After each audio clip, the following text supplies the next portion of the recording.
to send out a big thank you to Stewart McKelvey, who has joined us as one of our sponsors for this event. Thank you for believing in our vision. And I'd like to get Rebecca Saturley, who is the Regional Managing Partner, to come up and introduce our next speaker.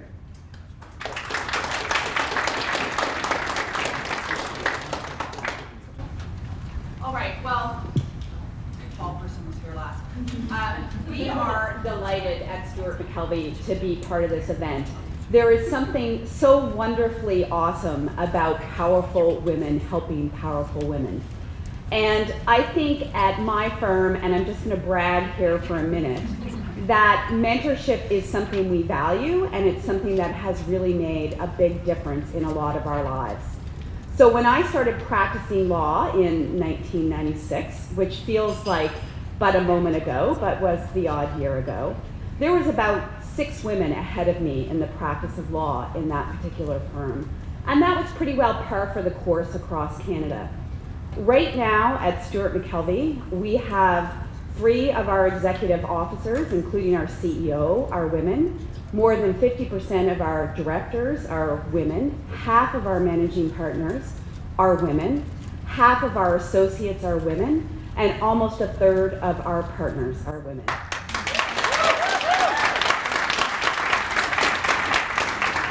And it is by having that many women in leadership roles that we can find all different kinds of models for women. There's no specific mold. You don't have to be a specific way. You can find your own niche. And men have been able to do that for years, but we've tried to be all things to all people. And so I think that one of the other hard things for women is to figure out, okay, well, what is it I really want to do? I'm doing all these things for so many other people. What's my purpose? So I am delighted to introduce Chantal, who is going to tell us exactly how we're going to do that. Well, hello folks. Can everybody hear me okay? I just have to say, number 1, that's a really hard act to follow, Debbie. So I'm gonna do my darnest. But number 2, I want to thank QueenPins and the team for putting together not only this event, but putting together QueenPins and bringing together a fantastic room of women to support Nova Scotia and JA. So I want to give them and to all of you a round of applause for showing up today. Thank you. So like Debbie, I thought to myself, okay, Chantal, you have 10 minutes. Wow. How do you condense down the things that I've learned so far in my career, although not 13 years? But I feel like I've been very privileged. I've had the opportunity to work with some fantastic mentors, some of which are in the room. And I take to heart the stories that they tell me and really seek to learn from every conversation that I have. So I'm like, okay, I got 10 minutes. How do I just describe some of what are the most important things from my perspective? So I'm going to talk about my 10 tips, very cliche, for building your personal brand. And I'm not a marketer, by the way. So I'm not coming at this from a marketing angle. I'm coming at this from a professional who's had to find my own voice and define my own brand over my early career. And quite frankly, I'm in a space now that is very different than I was 2 years ago, 4 years ago. I love what I do. I can't fake it. That's part of what makes it easier to get up on the stage today and share, because I think there's a real value in finding what it is that you are authentically passionate about. I think it's critical, not just to women, but to everybody, to find out what it is that you actually are passionate and what you think your why is in this world, and then connecting it to how to make money. I think that's a deal breaker. I think that's a game changer for people's lives. So I'm going to share what I've learned with you, and I hope you can find some nugget in what we talk about today. What's the next one? Thanks. So the first thing, and I think it resonates actually with some of what Debbie was sharing, and even what you heard from our fantastic grade 11J alumni. As women in particular, finding our way, we have a lot of bumps and challenges and hills that we have to climb. Starting in early days, I think 13, 14, when self-confidence is really taking a hit for most of us. And it's something that's kind of at the core of my work, because I think that makes a huge difference. So taking control of who you are and how you define yourself and how you tell your story, and saying, you know, it is my story, so I'm going to take control and I'm going to actively shape it. And not feeling ashamed to do that. Not feeling ashamed that I want to make money while I do work that I love and makes a difference. So that for me was a really powerful moment when I realized, okay, I'm not going to sit back anymore and have others define who I am and what my journey is, or what my title is, or what my work is. So for me, it starts there. And I think we all take a different journey to get to that point. Sometimes we do hit rock bottom or a really hard place. I absolutely had an experience in an organization where I shouldn't say quickly, it wasn't quick. It was about 4 years in, where I realized my values were out of line with the company that I was with. It's not right or wrong, it just was not the right place for me. I care about people. I want to do right by people. I want to make an impact in this community that's my second home. So I started working with a mentor and said, okay, you know what? Enough's enough. I can't change the way the company's doing things. I have control of what I can do, and what I can do is do my best in my job, take care of my team, and find something else for me. So I started on a long process to do that. I don't think everybody has to get to that point, but I think there's a core theme there that it is your career, it is your life. I remember seeing the stat when I was in university that we worked 70% of our lives. I would argue now as an entrepreneur, or anybody who's in an entrepreneurial field, it's probably closer to 90, right? And then we have lives outside of that we're trying to fulfill ourselves. That's busy. So when you connect it to something that actually matters to you and feeds your soul and feeds your energy, I think that's a win-win. I can't speak about number 2 enough, and I only have 10 minutes, so I'm going to give you the Coles Notes version. How many people are familiar with Simon Sinek? Yeah. Okay. So that was another aha moment for me. And it wasn't when it just came out. This was probably 3 years ago. And I was chatting with a woman who had been in her field, very successful keynote speaker, and I thought, man, she seems to have it all. Like, how did she figure it out?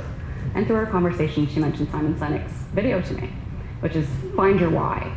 Now, he approaches it from the perspective of marketing a product or service. Well, I apply that absolutely to you. You're marketing you. And not just when you're looking for a job. If you don't define your brand, somebody else will. So the taking control piece and really actually putting work into figuring out who it is that you are, what you stand for, what your values are, what are your beliefs. You know, I think about it as, what are those 2 a.m. aha moments? The things that you think about almost all the time, but sometimes they become so commonplace that you don't recognize it's telling you something. So I think there's a wealth of opportunity when you do figure out what your why is. Some people know it, and I think those people are blessed. When you know that when you're 2 years old, 5 years old, the rest of us, I think, have to figure it out, and it takes work to do that.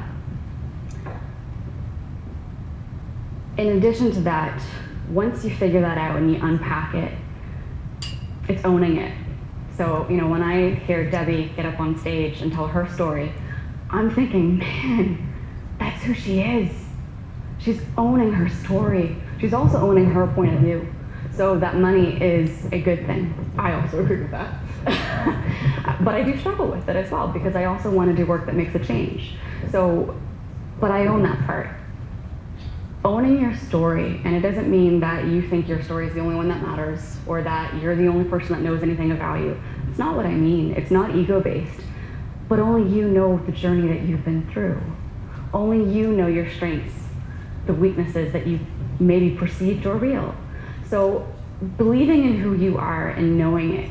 And if you don't know, or you hit that point where you start to falter, ask your friends, ask trusted colleagues, ask a mentor. They'll provide feedback to you that you probably don't even see. It's a really valuable resource. I've mentioned this already because I can't help it. At the core of all of this, my personal belief is that you just need to be you. My work with employers, and primarily I work with getting young graduates to work, so I'm working with employers in that context. But employers will say to me, Chantal, when we meet with a young person, and it's when we meet with anybody that we want to hire, we want to see who they are. They have a BS meter, right? You want to sit there and actually have a conversation with somebody about who you are. If you lie to them, chances are they can see it. Also, how do you feel when you lie? Kind of grimy, make a squishy face. I'm not a fan of a squishy face. Not a fan of wrinkles, but I also think life's too short. So being authentically you and consistently. So what I mean by that is in every scenario, every situation. So it's not just when you're out in person, it's not just when you're at work, it's when you're at the grocery store, it's when you're in the hallway walking from the car to your office. Are you smiling? Are you frowning? Are you even paying attention to the surroundings and people that you're passing? You know, when you go on a phone call, energetically, how are you showing up? Are you smiling? Are you doing 5 million other things as you're on the conference call or the phone call? How do you show up online? Yes, there's LinkedIn, but let's face it, there's tons of other sites which your brand is online. How do you show up when you're at conferences? So being you consistently and constantly, and it should be an easy thing. When it's hard, that means something's off. That means that you're trying to force something that actually isn't who you are, or there's something that's not resonating. And that was what, for me, actually made me realize, I'm doing work that, yeah, I can do, I'm good at it, but man, it's draining me. I don't like it anymore. I'm not having fun. I'm also not doing things that I think make a difference. But that was rooted in because it was out of alignment with my purpose. I do believe my purpose is to help people figure out what they want to do and then connect that to an opportunity to make money and build a life. Because I think when you do that, you work harder, you are more productive, which means your company benefits.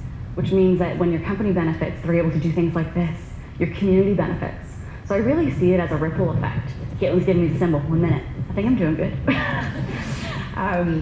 The testing your limits piece, I had a mentor once say to me that I should sample the buffet. And I kind of looked at him and I went, what do you mean? Like go to an event and just try the buffet line? He said, no, try a buffet. Okay. What he meant was try a few different stories, try a few different events, put yourself outside of your comfort zone, test a few different things, see what resonates with you. Your inner voice will actually tell you whether or not it's the right space to be in. I used to hate networking until I was in the right room. I love coming to an event like this and seeing this many women gathered for a cause that I think, by the way, is so worthwhile. I think that's my timer going off. So, Caitlin, do I have like 30 seconds? Okay. So all of this is great to do, but if you don't do 9 and 10 there, and it's all kind of cyclical actually, I'll go right back to how I started. If you don't take the time to take charge of your career and your brand, nobody else will. If you don't take the time also to reassess, we're all human. Things happen. That's me also editing. So take stock constantly and ask yourself, am I still being me? Am I still doing something that is in line with my values and my why? It's a question I ask myself every day. And I think that's a critical piece of this. Thank you all so much.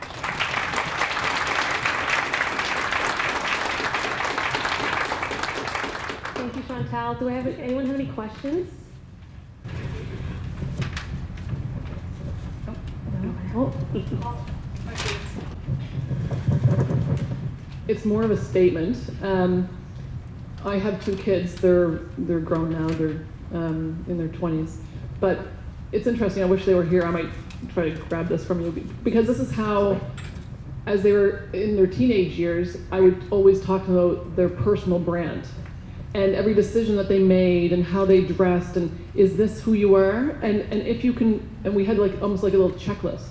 And if this is who you are and you feel comfortable and we go through the list, then it was their personal brand.